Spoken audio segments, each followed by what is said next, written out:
Alright, so one of the things that I wanted to cover on this channel, at least recently, was emulation and just talking about how it's changed over the last 10 plus years. Now, at around that point, again, 10 plus years ago, it was really looked down on.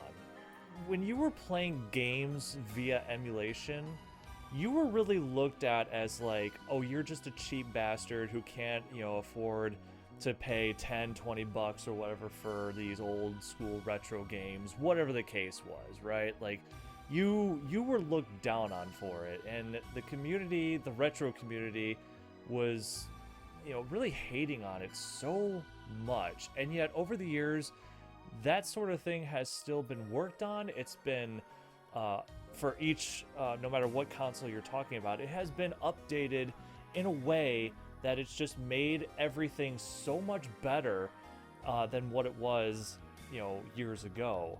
And it's funny because there's a few points that I just kind of want to point out. I want to start off with like the convenience factor. So you get emulation on your PC, right? Like you go out and buy potentially like a $2,000 PC, right? You get a desktop or you get a laptop, whatever the case was, right? In my case, I was very fortunate to get my desktop for a very good price. It was actually on sale.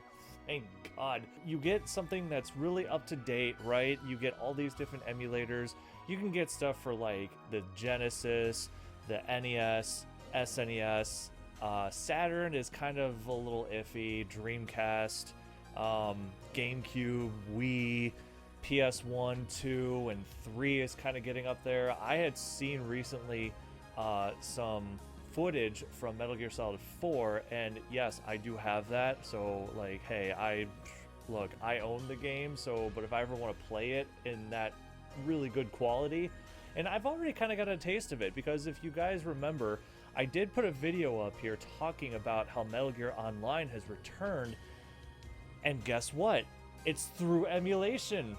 So, hey, say what you will about emulation, but it can be a really good thing. But again, the convenience factor, as I said, it is there to have all of these games, right, for different consoles, just right there on your computer. And you're only gonna, like, let's be honest, like, you're only going to invest really like just a little bit of time into these, right? You're only gonna spend like maybe an hour to a couple hours.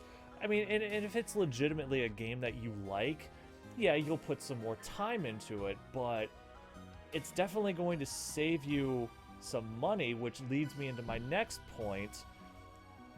The fact that this little hobby, this little retro gaming hobby that we once thought of as just a little hobby, has really gotten to be an expensive one. Like, you look at modern day gaming, right?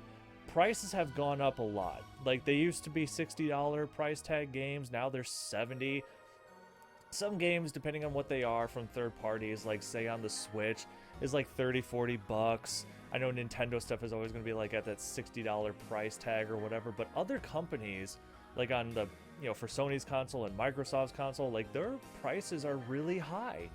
And it's kind of crazy to think about. Like consoles themselves, the actual hardware, accessories, all that shit is really going up in price too. But on the retro side of things, that too has gone up. Hardware is really hard to get a hold of. It's very difficult, and it's very expensive. Well, just like the accessories, and just like the games for it, they're also expensive. Like, I always use this as an example, but like the Sega Saturn, man, the Saturn is still one of my favorite consoles. I really wish I could get more for it, but it is not worth it, because we've seen, or at least I've seen lately, that some of the games that I remember back at like, 4 to 6 years ago, whatever, like, and even 10 years ago, like some cheaper games that were like 10, 20 bucks at the most are up to that like $70 to $100 range. And for the ones that were about 100 to 200 bucks back then, don't even get me started on that. Those games are up to like 300, 500 plus.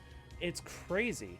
So if you can find these games, and I'm not just talking about the Saturn or anything, but any of these games, because there are some games, depending on what they are, can go into the hundreds, right? And then that's not even to mention the console that you need to buy, the accessories you need to buy, like controllers and memory cards. Memory cards are still pretty cheap, but the fact that it's going to save you a ton of money, because let's put a little scenario out there, right? Like, let's say you want to play, I don't know, something from like the SNES, right? You thought I was gonna say the Sega Saturn, didn't you? So we get something from the SNES, right? Like, let's say we get like a handful of games, and each of these games are like, let's just say $50 a piece, right? I know some of them go for a little more.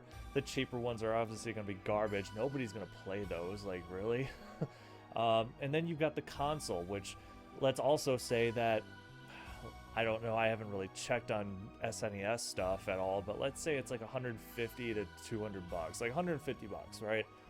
So you got 150 bucks, you got about 4 or 5 games, you know, you're spending like about a couple hundred or so dollars.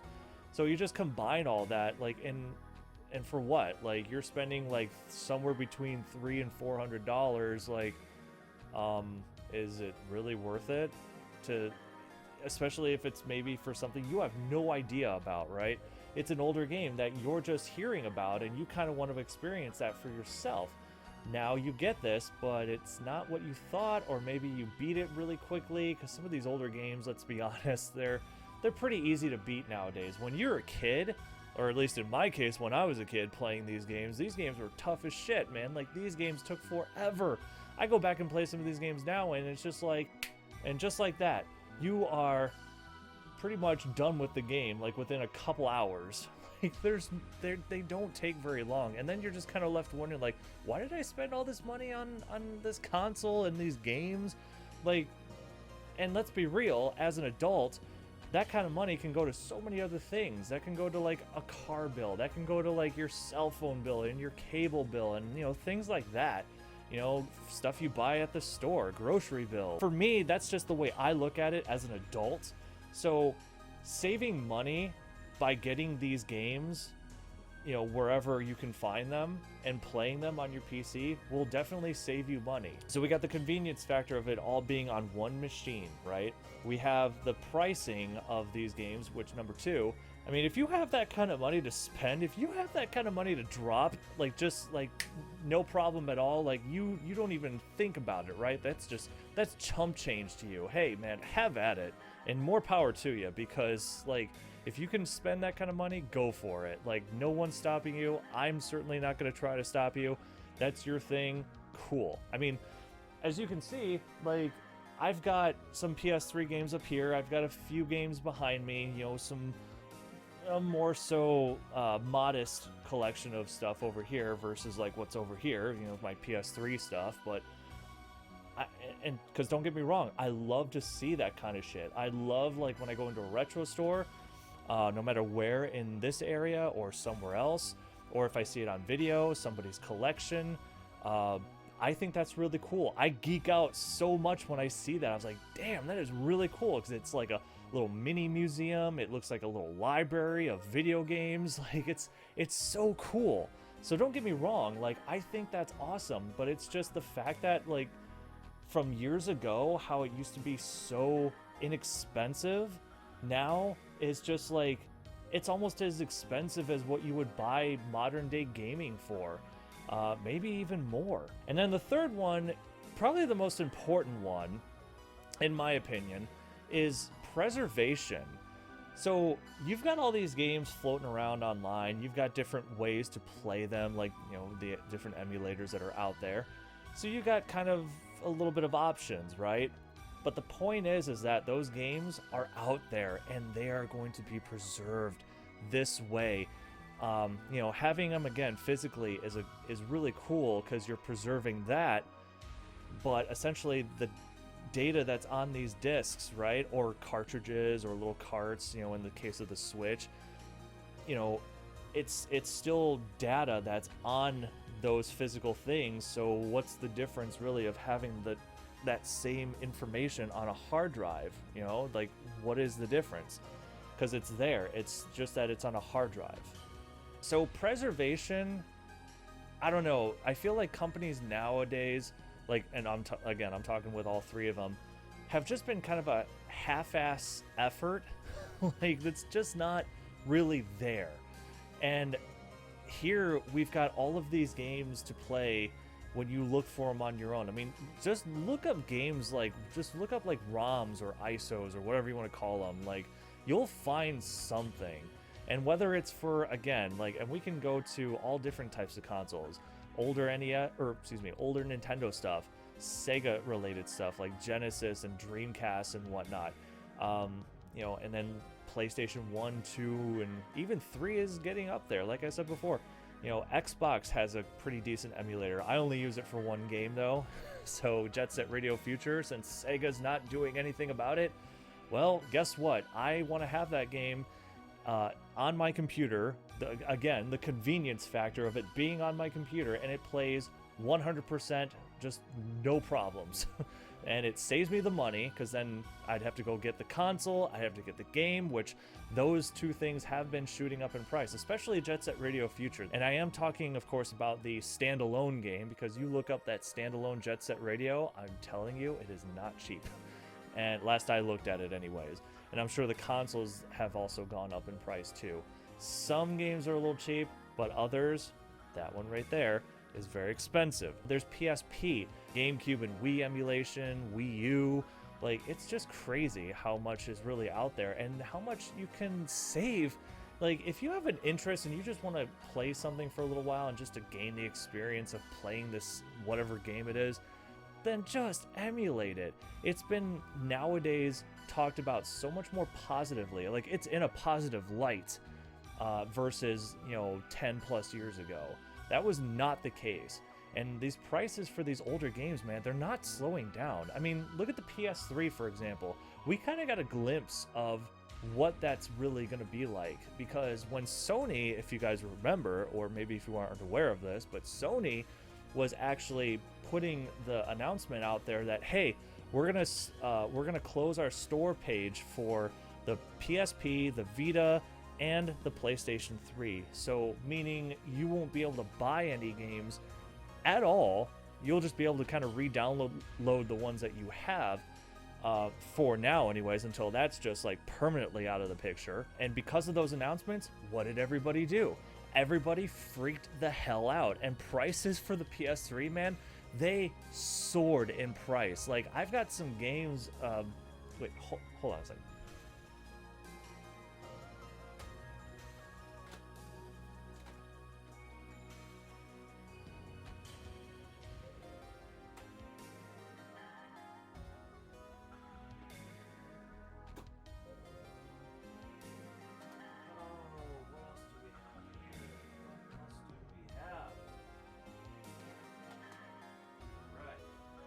So when they made that announcement, some such examples I'm going to show you here real quick. We've got 3D Game Heroes, jumped up over $100 easily. Majin and the Forsaken Kingdom, very good game, third-party game, and it's actually a lot cheaper on the Xbox 360. Easier to get a hold of too. I have no idea why that is, but this went up to about that $100 price tag. Last I saw was about $80. There's that. We got Spider-Man, Shattered Dimensions, again, third-party title, but it's a little more expensive on the PS3. Why? I have no idea. This also came out on the Wii and the freaking 3DS. So there's that. Next one. I got very lucky with this one. If you might recall, I did a video talking about a lot of the HD collections from PS2 to PS3. And then boom, we got Metal Gear Solid Legacy Collection. It's basically the HD version, but this is way better. It's got way more stuff, but a complete copy with the little booklet and the sleeve and everything. This goes for over $100 easy. Another one, Folklore. I got this when I bought my buddy's PS3 off of him with like, I think 10 or 12 games or something, and this happened to be in the mix, so hey, I've seen this go up in price. It was well over $100. And again, most of these games did drop a little slightly under, but they're still very close to that $100 point now that, you know, Sony reversed their whole decision on like, oh, we're not going to shut the store down and it's going to be okay, guys, calm down, you can get your games online, blah blah blah. So Folklore, very nice to have that. And even cheaper games, like when I bought this for $7 and I've seen this going up for like 30-40 bucks, at least last I saw. I don't know what it's like now, but Ratchet and Clank. So this is another one. Tools of Destruction, future Tools of Destruction, excuse me, jumped up in price, only on PS3. The fact is that Emulation is a money saver. It's convenient. It preserves a lot of different games that you want to play and some of your favorites, honestly. So this, I'm really glad to see that people are talking more about this in a positive light. I really think that's awesome because as that continues to get better, because trust me, I'm sure that whoever works on these emulators, whether it's one person or a small group of people, you know, God bless you, because, you know, if you can keep, you know, tweaking up little things here and there, making more games accessible, making more games compatible, so that they all work really well, because I know some games are kind of 50-50. Some don't work at all, yes, it's true, but for the majority of the games that are out there, they will work just fine, and just, again, improving on the ones that really need them the most. So I think it's a real good thing that more people are seeing this in a positive light. It's not getting a bunch of negative press like, oh, Nick, like, emulation is so bad, and how dare you play those games that are on, like, PC and not the actual hardware, and blah blah blah, like, you're just screwing over the developers and blah blah blah. It's like, excuse me? Like, how are you screwing over the developers? I'm pretty sure that when these older games were on the market and they sold them, pretty sure those companies made that money. They had those games out there for people to buy, and people bought them back in the day, and so companies made their money. So with all that being said, do you guys play emulation? Are you guys against it? Like, let me know in the comments, because I genuinely would like to know where you guys stand on this and how you all feel about it, because it's just something that, again, I wanted to just kind of talk about, and I really want to hear your guys' thoughts on all this. So hopefully you guys enjoyed this. Make sure to thumbs up the video or thumbs down, whatever, but I do hope you enjoyed it. Be sure to check out some of my other videos. I am trying to stay a little more consistent with getting videos up on YouTube here, at least on my channel, and streaming a little bit more, which, by the way, you can follow me over on Twitch. So that's all I got, and thank you for watching, and I will see you on the next one.